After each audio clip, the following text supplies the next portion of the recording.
And we are live with Impact Money's Money in the Morning. You have the Porter brothers and Matt Dixon joining us soon.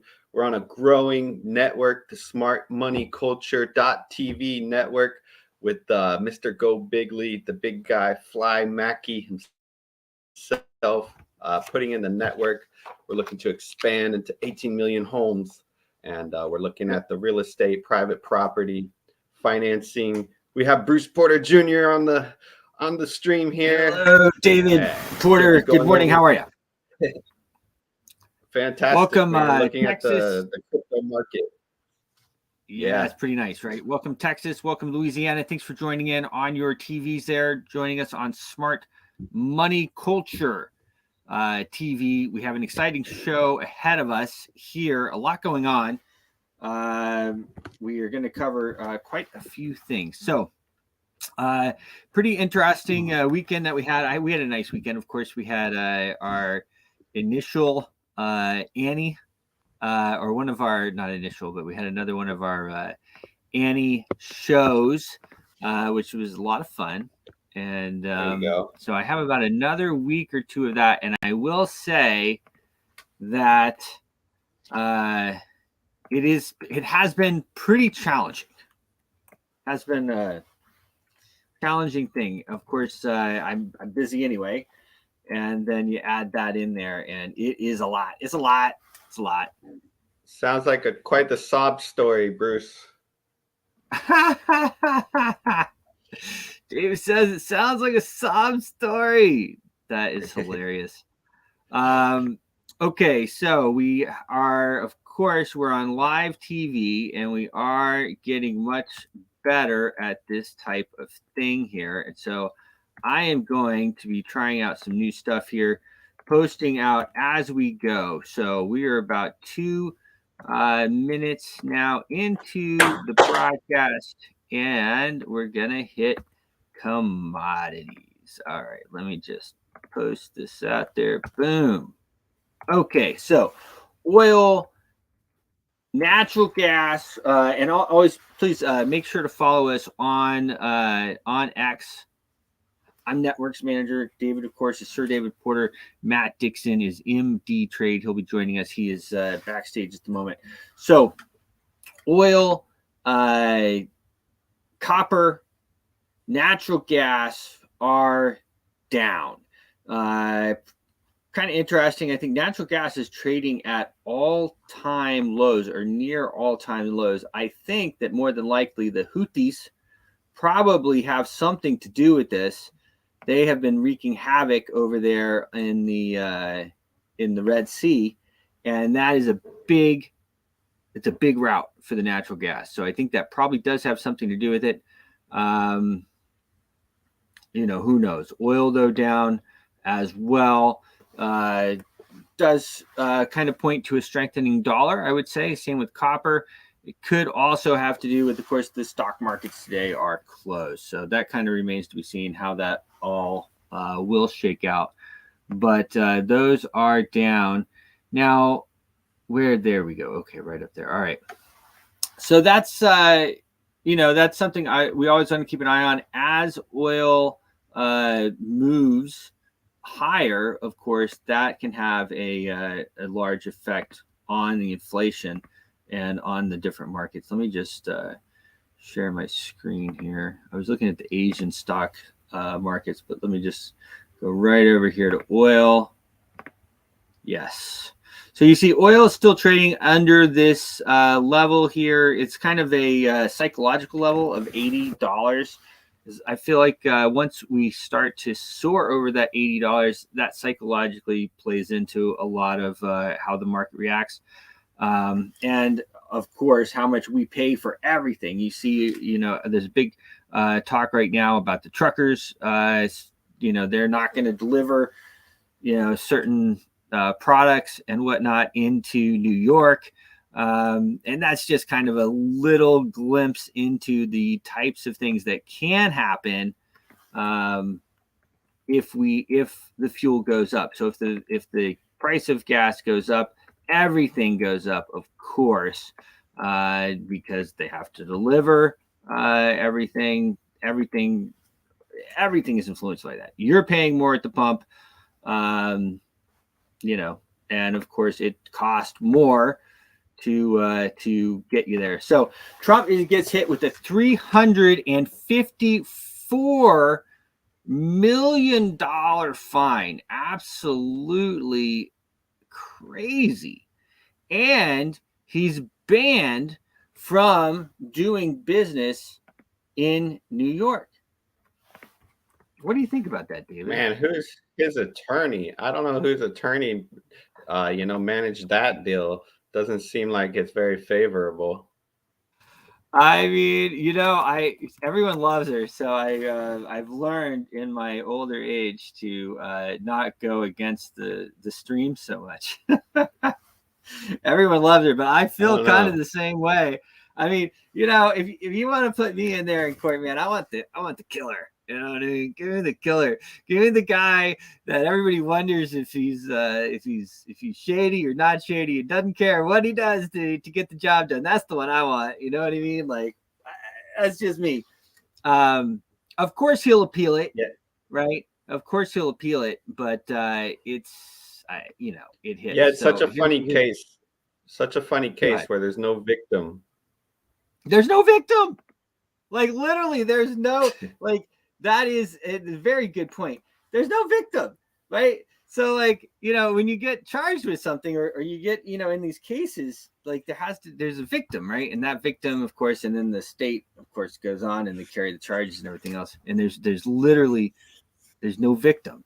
All the banks got paid back. They got paid their interest, the whole 9 yards. So, pretty interesting, how that all plays out. I have a little clip here I'll play. This was from right after it happened.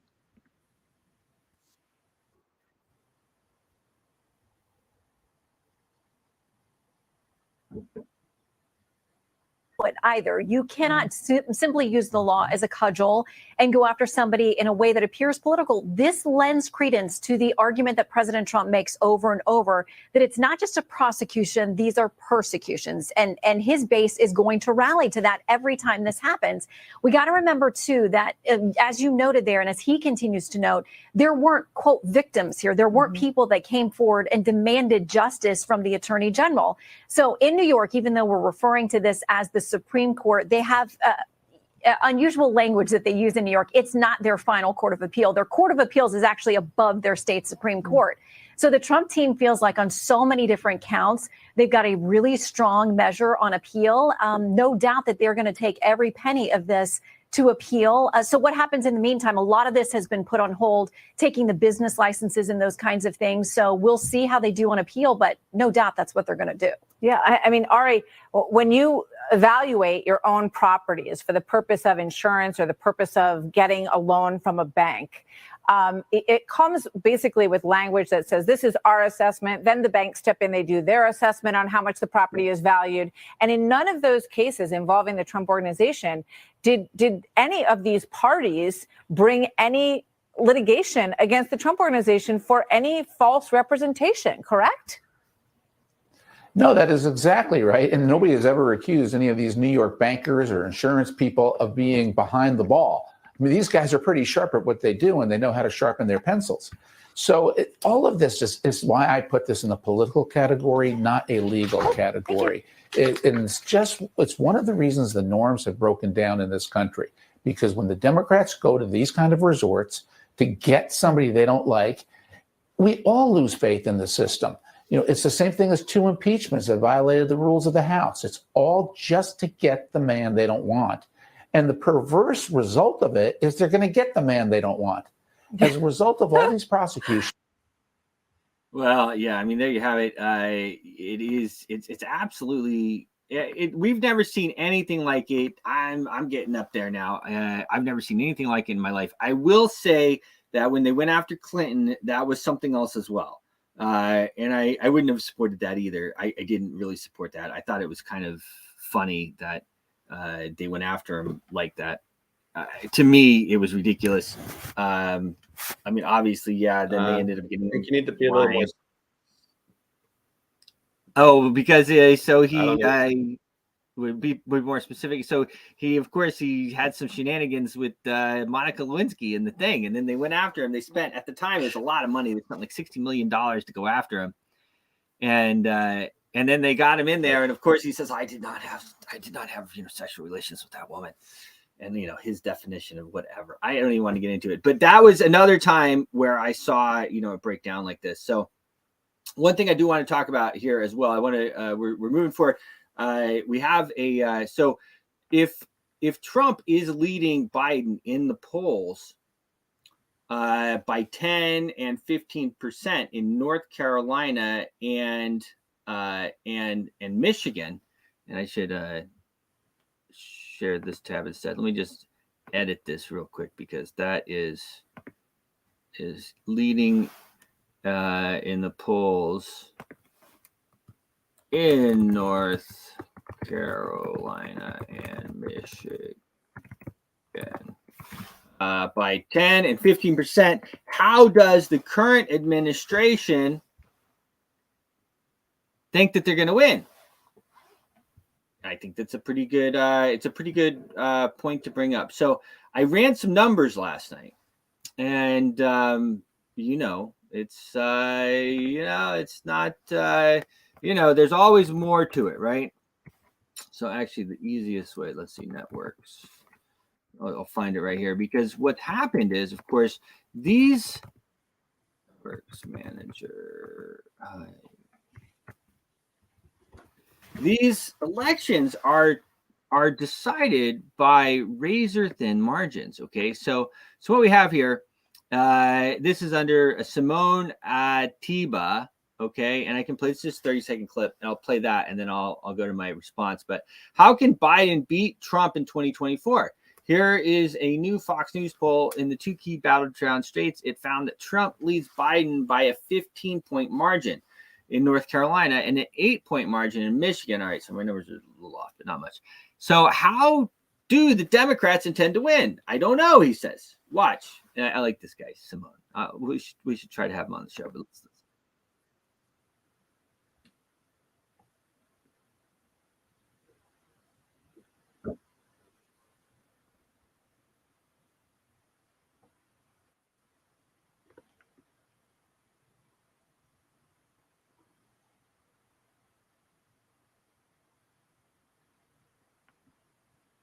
hold on. No, David, I'm not sharing my Biden's stage. mental Hold and on. physical All right. health. Sorry, And guys. Here those we go. numbers are before the Her report came out. And we asked voters out there, do you think President Biden or President Trump is better equipped to handle? Who do you trust to handle more this Israel-Hamas split, this conflict? Michigan voters give Trump an 8-point advantage. North Carolina voters give President Trump a 15-point advantage. And those results come on the heels of an NBC News poll that says this: 3/4 of voters, including half of Democrats, say they have concerns about President Biden's mental and physical health. And those numbers are before the Her report came out. And we asked voters out there. Okay, so pretty important, right? I mean, and so, like I said, Simone says, how does he plan to beat him? And so I responded, me. I said, I know, it's easy peasy. Okay. Easy peasy. Michigan and North Carolina's 2020 presidential elections were decided, and I'll just make this a little bigger so I can just read it right on our screen here, and then I'll pull up the other things.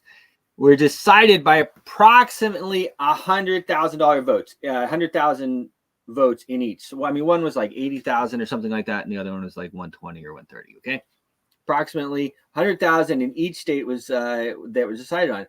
North Carolina, I think, went for well, I'll pull that up in a second. Anyway, so one went to one guy and one went to the other. I think Michigan went for Biden and North Carolina for Trump. The Democrats have brought tens of millions of people into the country illegally since that time, since the 2020 election. Michigan, this just came out yesterday, Michigan has requested 1.8 million mail-in ballots, mail-in absentee ballots. And both North Carolina and Michigan are both pushing mail-in ballots. Okay, so it's very, very important. So 1.8 is an 80% increase on mail-in ballots. 80% increase. So we're talking a massive increase in mail-in ballots that they are requesting there. And then I just wanted to, of course, show my.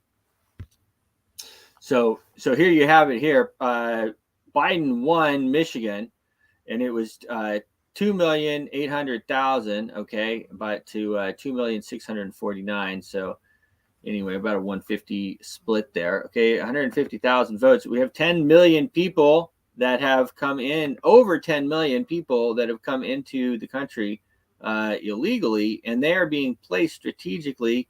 I think they're being placed strategically in around the country in order to. People in power want to keep power. I mean, it doesn't even mean that they're evil or something like that. But once you have power, you want to stay in power. I mean, that's a very normal thing.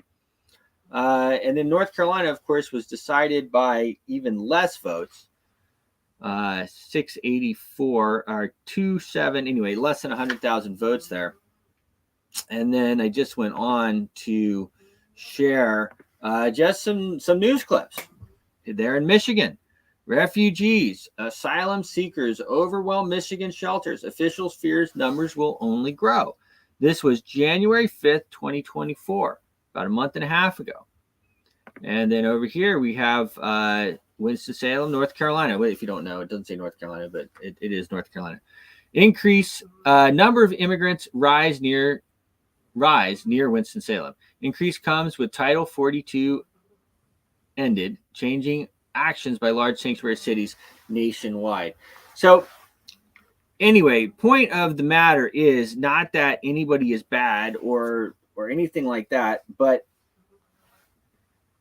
I have my reservations to how this election may come or not come out. I mean, it just seems to me very much it can go either way. We are going into commercials here on our Smart Money Culture TV. I'm going to start talking about Bitcoin, and we're going to bring in the great Matt Dixon. Bitcoin is on another big pump. It is just really flying right now. Of course, the stock markets are down, are closed.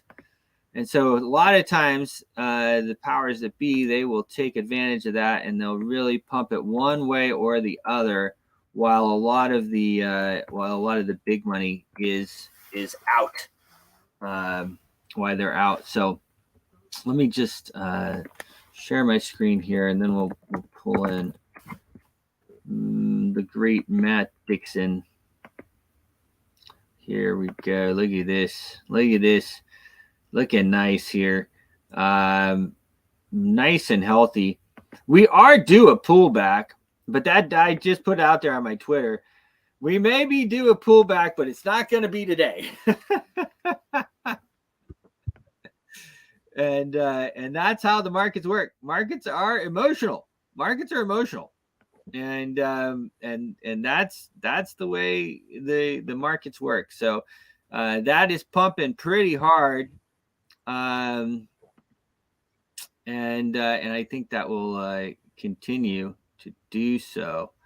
All right, let me just put this here. Let's go ahead and bring on Matt, Mr. Dixon, the great Matt Dixon. Good morning. How are you, sir? I'm great, thank you. Good morning, great to see you. Great to see you as well. Yeah. It is never a dull moment in this world right now. And man, with crypto flying, you know, it's hard not to ape in. I'm sure a lot of people are just aping in. And it's hard to tell people not to do it too, because it could go up quite a considerable amount more. Yeah, I mean, you can't bet against the trend, or you should never bet against the trend. And the trend is very clearly up. What you just showed us was higher highs and higher lows. I'm just sharing a screen with you so you can see, but we'll not jump straight into Bitcoin. Okay. I trust you can see my screen there. Yep. Yeah, I mean, I just thought we'd have a quick look at natural gas. I just pulled these charts up while you were talking before. I mean, I didn't actually realize that we were, and I should have realized, but I didn't realize that we're almost at all-time lows on natural gas price. Yeah, crazy, right? Absolutely crazy. So I tried to look at the reasons why. Obviously, we had these tensions in the Middle East with the Houthis and so on, which I thought would have elevated the price. But obviously, if you think about it, we are producing more gas every year than we produced the year before. And the extraction methods are becoming more and more efficient with the advances in technology. So what with fracking and then just ordinary, the other technologies that are making gas production that much easier, that much cheaper. And then on top of that, we have had one of the warmest winters in recent years. So, we might think there's a bit of a frost, but I remember years back, winters used to be much colder. I think it's just a natural cycle, personally. But whatever the reason, doesn't matter what the reason is, the fact is we are actually having relatively warm winter, massive overproduction, really, of natural gas. And, these tensions in the Middle East haven't erupted and haven't caused any supply disruptions. So the result is we're seeing rock bottom prices. And, the charts are telling us that potentially we're going to go lower. We just broke this low the last time we were at this level was in the 1990s. Yeah. And we just broke that level. So, yeah, I mean, we're right on that level, but, all these levels, we're so close to testing all-time lows here. And as we just talked about trends with lower lows, lower highs, and, well, we were talking about the Bitcoin trend, which is actually higher highs and higher lows. Well, here we're seeing lower highs and lower lows. So here we have a pretty well confirmed downtrend for the past, 20 years. 20 years of downtrend. So that's the long-term view. This is the short-term view. This is just looking at the last year or so. And from an Elliott Wave perspective, again, this sideways consolidation is telling us that we're likely to have more downside and likely to break this low that we had last April, because this is certainly not impulsive. You can see the impulsive direction is downwards, where you don't get overlaps. You get strong, powerful moves without any overlapping waves, and that's what we're seeing here on the downside. Then the market is not managing to push strongly towards the upside. It's just consolidating after this massive fall, a bit of consolidation sideways, but now we've begun the next move down. And just very quickly looking at it, it looks like we've had a wave 1, 2, 3, 4, and we're going to get a fifth wave down to the downside. So I do suspect we're going to continue to push further down in natural gas for the time being. So that's good for business, I guess. Makes running business good for us heating our homes, but it's not filtering through yet with inflation. We're still seeing sticky inflation, and yet we're seeing rock bottom natural gas prices. So anyway, enough of that. I thought we'd take another look back at the ETFs, because you started the show talking about Bitcoin. Yep. And it's just this relentless move higher. It's just grinding higher and higher, the Bitcoin price. And, I sort of have to keep looking at the chart and seeing how much higher are we likely to go.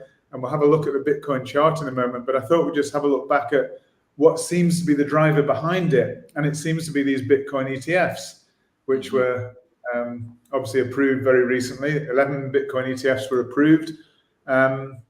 In general, we're seeing very positive money flows into these ETFs. You can see the IBIT. You can see the size of the funds there, the AUM, assets under management, 5 billion there, Fidelity, 3 billion, 3.7 billion, ARK, 1.3, and so on. So there's a lot of money flowing into these. It's not all one way. So we're seeing here, for example, you can actually see this is just looking at IBIT above, and we're looking at the grayscale below. And the grayscale is seeing outflows. And we did touch on the reasons for that before. So, a large part of the reason is the grayscale Bitcoin Trust has been around for a long time, effectively, before it was converted to an ETF. And it was trading at a massive discount, as we know. And as it came towards the ETF approval, that discount evaporated. So a lot of people who bought in at a massive discount have massive profits to be taken. And so one of the issues is there's a massive tax liability for those people in there, especially if they cash out and move elsewhere. So, looking cynically, Grayscale can afford to keep their management fee as it is now at 1.5%. And you compare that, for example, with Bitwise at 0.2% and Templeton even lower than that. So there's a massive disparity there. Yeah. And looking cynically, the reason is they know people don't want to cash out because of a massive tax liability. So they're just making hay while the sun shines and charging people this effectively exorbitant management fee. They're giving other excuses as to why, saying they've got bigger liquidity and they're more trusted because they've been handling Bitcoin for ages. I think they're just excuses to cover the real truth of it, and the truth is that they can afford to charge that because people don't want to suffer the tax liability. But eventually, Grayscale will become uncompetitive, and I think that's why we are seeing some monies flowing out. Well, we saw that on the previous chart, didn't we? There's quite a bit of money still flowing out of Grayscale. So it also begs the question, why are people investing in these ETFs? I can understand the gold ETF because nobody wants to store their gold. You don't want to store it at home because, risk of being stolen. If you store it in a vault, you've got all the costs and rigmarole of setting that up, and then the insurance costs and the storage costs, et cetera, et cetera. But we all know that you can store Bitcoin very, very safely in your own offline wallet, effectively. Yep. Your Trezor or your Ledger or whatever offline storage facility you might want to use. So one of the main reasons for investing in a Bitcoin ETF is the custody. And that again brings me to the thought that nearly all of the custody here, apart from I think Fidelity, is all with Coinbase. So when I look at investments, I always think about what is the weakest link within this investment chain, because you'd think, a Bitcoin ETF is rock solid safe. But again, I think it's always prudent to just examine your investment or whatever it is in life you're doing and just examine what potentially is the weakest link. It really does you well to consider that.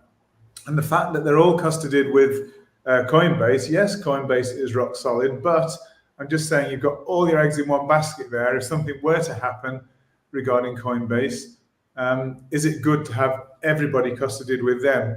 And I would argue, an interesting point. You're right. They're all custodied with Coinbase. Yeah. And I would argue that you can custody your own Bitcoin perfectly safely. Why would you invest in an ETF? Agreed. Why have the paper Bitcoin when you can have the real thing? Yeah, I don't really understand. I mean, obviously they're holding real Bitcoin in the back end, but it's being custodied by Coinbase. Why not custody yourself? You can store it offline.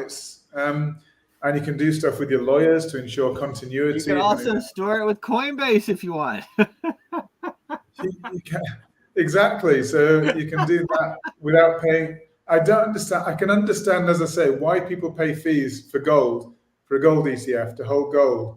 Right. I understand it, especially if you've got a substantial amount. But I don't really understand quite why.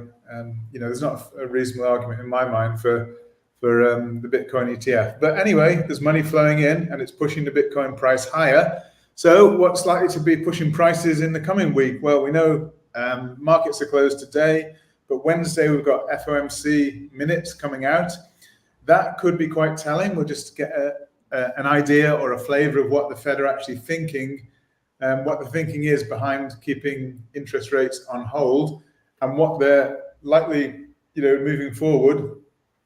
It's not a matter of necessarily, when they'll move rates. I mean, that is important. So yeah, it is a matter of when, how much, and when. So how long, how low, how long, or how high, how long. It's just getting their thoughts behind the economy and what their motivation is behind their decision making. So it will make a difference. I believe it will actually swing the market, the Bitcoin market, the risk asset market, the crypto markets, risk assets, S&P, etc. So we definitely need to listen out and see what comes out in those minutes. So I put this one at the end, first of all, this S&P 500 chart, but actually I've moved it now to be the first real chart that I look at. The reason being, we've long term, we've had this long-term move up in the S&P 500, and we're potentially at or near a potential turning point. And we saw that the other day when we looked at some charts produced by Sid Norris. Some very interesting charts looking at the real long-term view on stock markets from over 100 years ago, and saying we're potentially somewhere near a top. So I just broke this down looking short-term myself and looked at the top that we had, and this was actually the CPI news that came out. And as soon as that CPI news came out, we got a sell-off, reasonably sharp sell-off in the S&P 500. And if you look into it, there's actually a 5-wave move down there. And if you break it down into smaller detail, you'll see that the third wave basically is exactly, I think it's 2.618 times the first wave. It's a perfect Fibonacci extension anyway, times the first wave. So that looks to me a really good 5-wave move. Now, if that's a 5-wave move, and this move up is a 3-wave move, then the next move should be at least a further 5-wave move to the downside, which should take us below the end of this wave here, should take us down here. So I am expecting, when the markets open tomorrow, that we should see some more downside in the S&P 500. Now, it could just be a little A, B, C move down, and then we move to new highs again, or it could actually be the beginning of an impulsive move down. Instead of A, this could be wave 1, wave 2, and then we get 3, 4, 5 to make a bigger impulse down. So there's still a couple of ways to interpret it, but either way, whether it's A, B, C, or 1, 2, 3, we would expect there to be a movement down below this point. So from a risk-reward perspective, I think there's a trade to be had there with good risk-reward characteristics. So I think that's quite interesting. The other thing we'd note is that there is regular bearish divergence here that we highlighted the other day. It's basically looked at higher highs on the price and lower highs on the RSI. And that was warning you of this move down here. So, which is exactly what happened, of course. So that was quite interesting. And then just looking at it in slightly more detail, looking back a bit further, less detail, I should say. This is looking at Bitcoin. So it's a similar story with Bitcoin, looking at a potential 5th wave higher. And this, just to clarify, is looking at the bigger picture, big-ish picture on Bitcoin. So working on this final 5th wave higher. Now, I don't think that we're finished on this 5th wave. I put the 5th wave as a bit higher. And I did mention the other day that we could potentially, and there's some good Fibonacci extensions for reasons behind this. And one of the reasons being, when you measure from the 0 point here to the end of the 3rd wave, transpose it to the 4th, the 5th wave normally moves to about 0.618 times that movement. So that would take us to 55,600. Now, no guarantees, it's not advice, but I'm just saying potentially this 5th wave could be looking a bit too short, or it could be potentially be complete. Because if we think about the S&P, we're thinking the up move might be complete. So I'm just saying, in a little bit of no man's land at the moment on Bitcoin, but we need to keep a close eye on it, especially with those Fed minutes coming out on Wednesday. And here's just opening that out a little bit more. And again, we can see here where I measured from this point to the top of wave 3, transposed to here, and that gave us the target for the 5th wave up here. That'd be the 5th of the 5th wave. Now, if it moves to there, I definitely, from risk-reward perspective, be looking at potential trades, potentially to the downside on this asset. Just a very quick look at Solana again.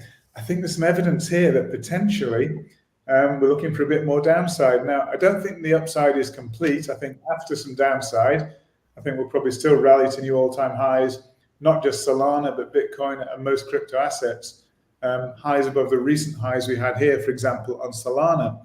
So the movement, you can see here, I'm always talking about impulsive movement where you're not getting overlap. So you can see this consolidation here, or this one here doesn't overlap this one here, and this consolidation here doesn't overlap this one here. But when you're moving down, so that's impulsive because there's no overlap. But then when you're moving down, you see these consolidations keep overlapping the previous consolidation. So the consolidation here overlaps this consolidation here, and here, it's overlapping. So that's very indicative of what's called corrective movement. So you have impulsive, which is a strong move, and then corrective, This is a double zigzag, WXY. And then following there, it seems that we're not moving impulsively higher either, because we've got this spike down here overlaps this move up here. Now, if this were a wave 1 and this somehow were wave 2 and moving up in wave 3 and then wave 4, well, wave 2, sorry, if this was wave 1, 2, 3, 4, so this wave 4 is not allowed, according to Elliott wave rules, is not allowed to overlap this top of this wave here. So it's broken rules. So what I'm saying is this doesn't look to be impulsive.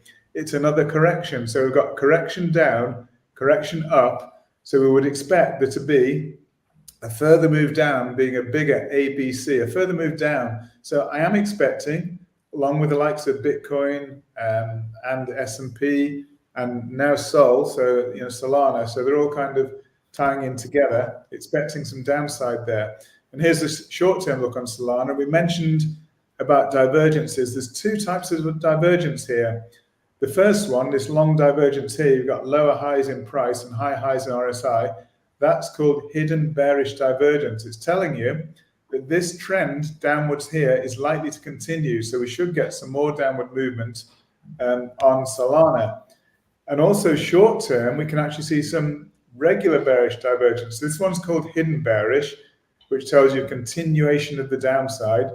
This one is regular bearish, which tells you of a turn. So here we've got an upward move in price, and it's telling you of a reversal. And again, that's precisely what's happened. So we're beginning to see that reversal on Solana. So again, kind of ties in together with the rest of the assets that we're looking at. And just very briefly, won't spend long on it, but this is the kind of long-term view on dollar index.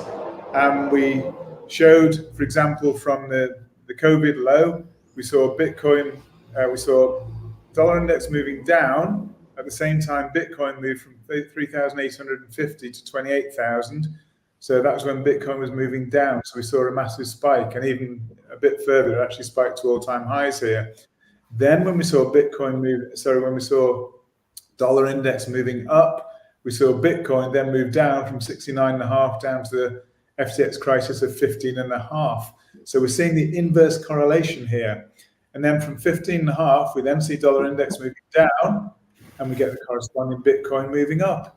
And it seemed to be moving pretty well in tandem, well, in opposite, in fact. So not quite in tandem, in opposite correlation there, inverse correlation. Now we're beginning to see a move up, and at the moment we've not yet seen anything downwards on Bitcoin, but there's expected to be further move up in dollar index, probably to complete a B wave at maybe 108 on dollar index.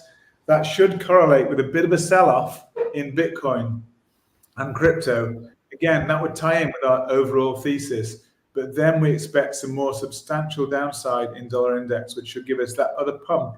So if you remember, looking back at Solana, I said we'll get a correction, but then we should get another pump to new highs there.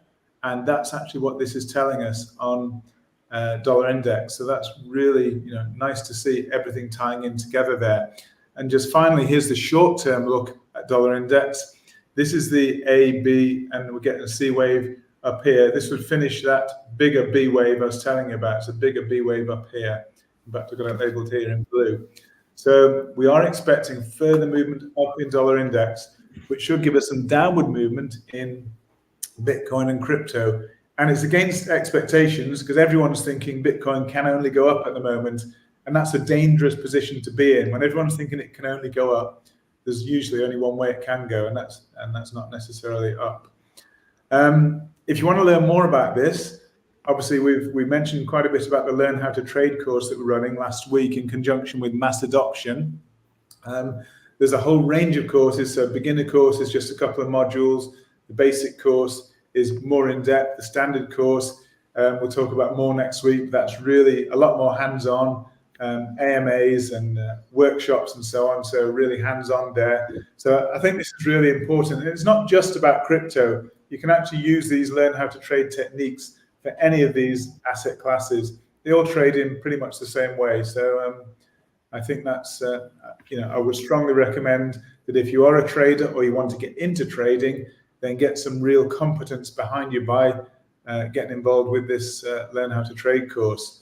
So that's it for today, Bruce. That's a wrap for today in terms of the markets. But quite interesting to see, as I say, the natural gas, but also that is actually probably helping risk assets, isn't it?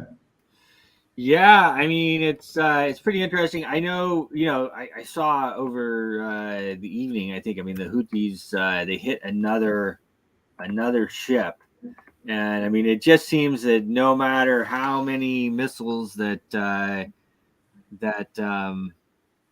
Biden and the guys send over there, that their ability to obstruct at least this shipping lane over there in the Red Sea is I think it's pretty hard to stop it. Their capability to obstruct the traffic over there. So, Yeah, I mean, a lot of this gas production is not just coming from there anyway. For example, Norway just overtook Russia as one of the big suppliers in Europe. So when problems happen, like the Houthis, people find alternative routes. And so a lot of it is going across pipelines now. For example, from Israel, who were never used to have natural gas. Now they're one of the big producers, and it's going through pipelines through Egypt. And people, when these problems happen, yes, there's an immediate little. I mean, we saw here, a spike in natural gas prices. We can see from 2020 onwards, big spike there in prices. But then, with the problems with Russia as well that we've had, that probably spiked the prices as well. And initially, there was a supply problem with Russia, but then people find alternatives. So then they divert, and most of the supply now comes from Norway. And all these problems that there always seem to be overcome. And in America, are one of the they're one of the real success stories in terms of finding greater efficiencies and being able to squeeze more natural gas out of the resources that are there through fracking and whatever other means they have. Energy is not the problem we once thought it would be. Certainly not at the moment, anyway. well, it's also interesting because I mean, Nord Stream pipeline was natural gas, so I mean, you would think that it would be higher. Maybe it's like what is happening with gold, and maybe they're keeping the price lower with paper. Maybe that's what's going on. They're using the derivatives markets. Probably, I guess, what is going on. They're using the derivatives market to keep the price low, so that people aren't freezing. Although, as you said as well, it hasn't been that cold in Europe. It actually hasn't been a very cold winter here in the U.S. either. Yeah, I mean, they can manipulate things for a time, but at the end of the day, I think fundamentals always play out. So, if we're using less gas and there's more supply of gas, with gold, I do think gold will have its day. Maybe not quite yet. I mean, we actually projected that gold price is probably going to fall a little bit short term, but longer term, I think the narrative for gold is really strong.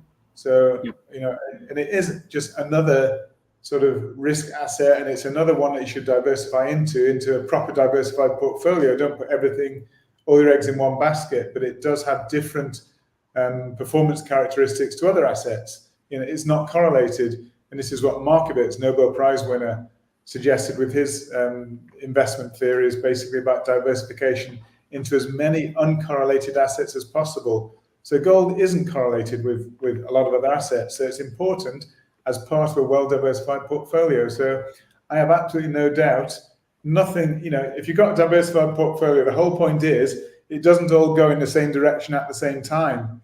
And we're seeing risk assets going up at the moment, but gold will have its time and have its day, and there'll be a good solid reason to hold it within your portfolio. Nobody ever quite knows when, and that's why you diversify, because nobody knows investment timing perfectly. But as long as you're holding these assets, you'll smooth your return over the long term. Yes. Well, certainly we'll be keeping an eye on it. Of course, we have our program there at Cost Metals, at costmetals.com. Referral link is referral ID is clubs with an S. You can also just go to at costmetals.club, and that'll forward you there. But it certainly is, because Bitcoin and these digital cryptocurrencies, I mean, obviously, I think they're going to go way up. They already have gone way up. But they are high risk. These are high risk. They're high risk things. I mean, if we do get big attacks and everything like that, it is hard to say exactly what's going to happen. You need both. You need cash. You need like you said, you need land. But you need cash. You need crypto, and you need precious metals. It's very important, I think. And I'll tell you, being in this anti-play too, and I'm going to talk about the central banking cartels in just a second. It's pretty interesting because, this was all like done right around the time that, it's like they got rid of Hoover, and then they had Roosevelt, and then, all these guys that, we had they confiscated everyone's gold. You had the stock market crash, which was coordinated by the central banks. I mean, it was like, it's crazy. We actually, our history, I'm sure it's the same for you guys in the UK, but our history here in the US it's been pretty crazy the last 100 years, over 100 years. I guess even more, go all the way back to the Civil War. We're a funny bunch. I feel like the country has been overthrown a number of times. I said that actually after 2020, after watching everything happen the way it did. I think this has been done a few times. Yeah, that's why I really enjoyed showing the other day that long-term chart, looking at dollar index, looking at the stock markets, and correlating with events. And you can even correlate it with major events like presidential events, wars.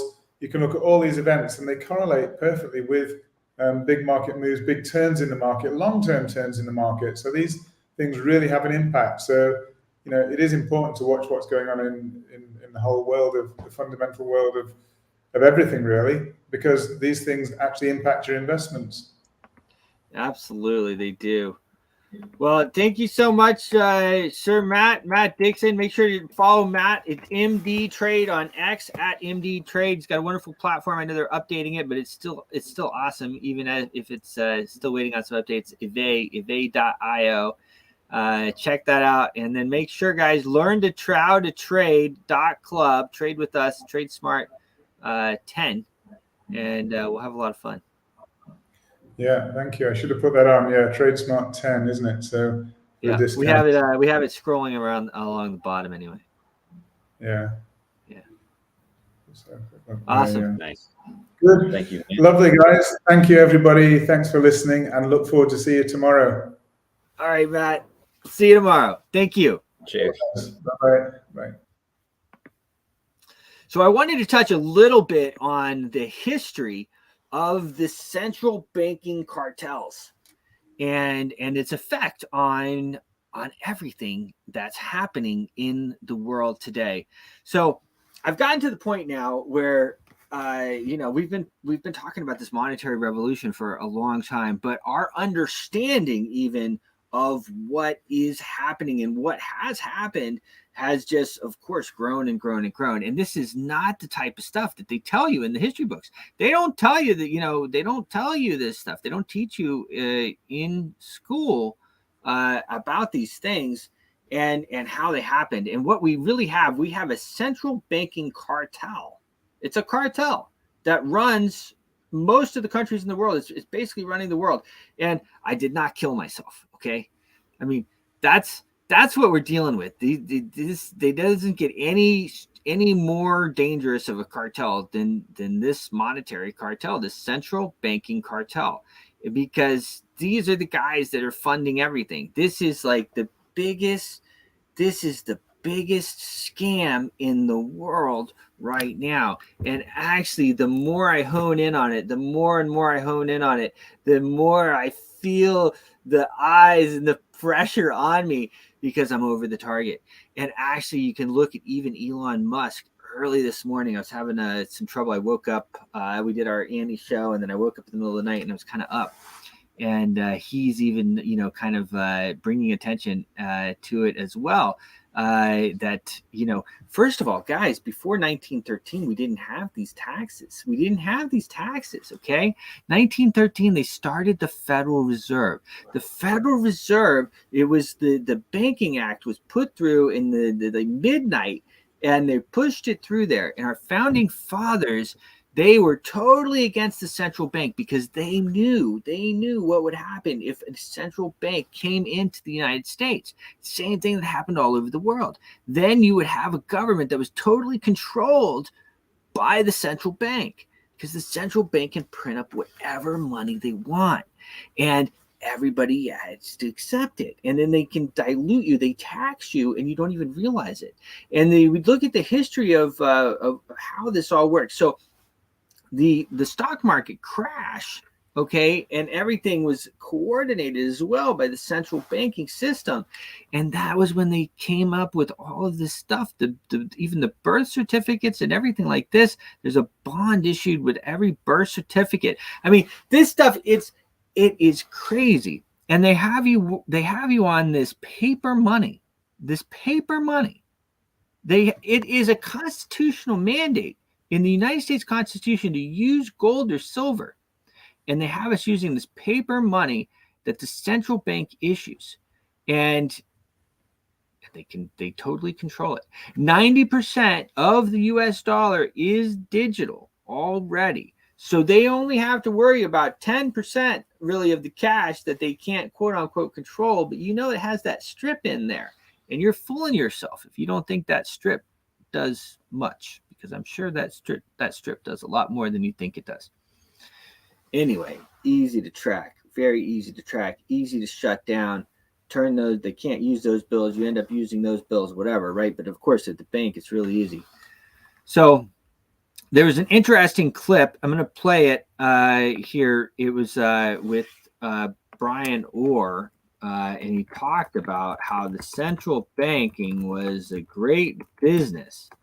Central banking. He says, this is a great business. You print up the money and everybody accepts it. And here, I mean, he says it in English and everything. I mean, it's just like, but here's the thing. People are starting to wake up to this. They're starting to get it. And now we're going to start to see, I think we're going to start to see some fighting back. Listen, the fiscal challenges, etc., that are there. So very focused on being cost effective. We actually fund ourselves and then work out what dividend is needed to pay. So we kind of it's a great business to be in, central banking. You print money and people believe it, and touch wood. And so it's a slightly different beast. We fund ourselves and then we print up some dividends. Central banking, it's a great business to be in. You print the money and everybody believes it. That was, and then they all cackle. They couldn't believe he said it, really, I think. Right? So that was Adrian Orr. He is the governor of the Reserve Bank of New England, the central bank in New Zealand.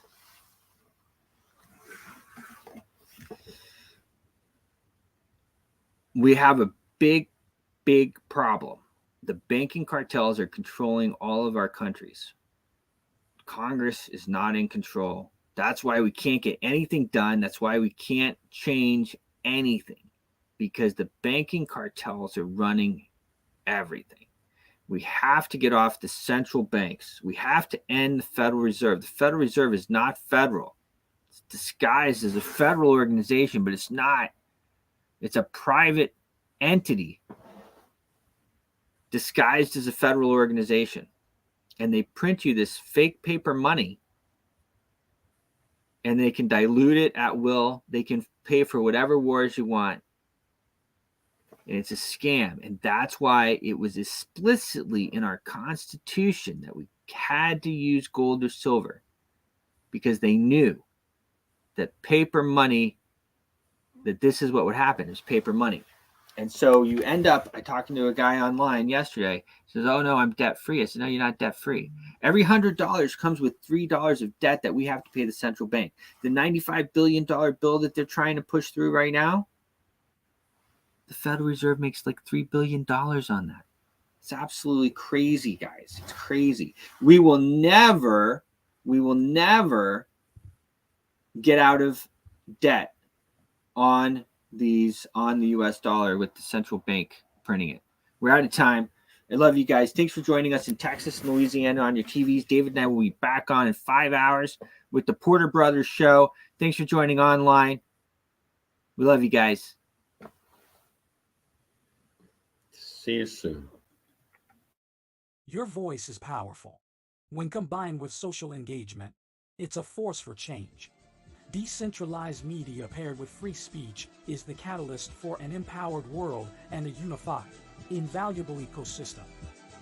Join Global Boost, become a champion of free speech, and help to reshape the future of media.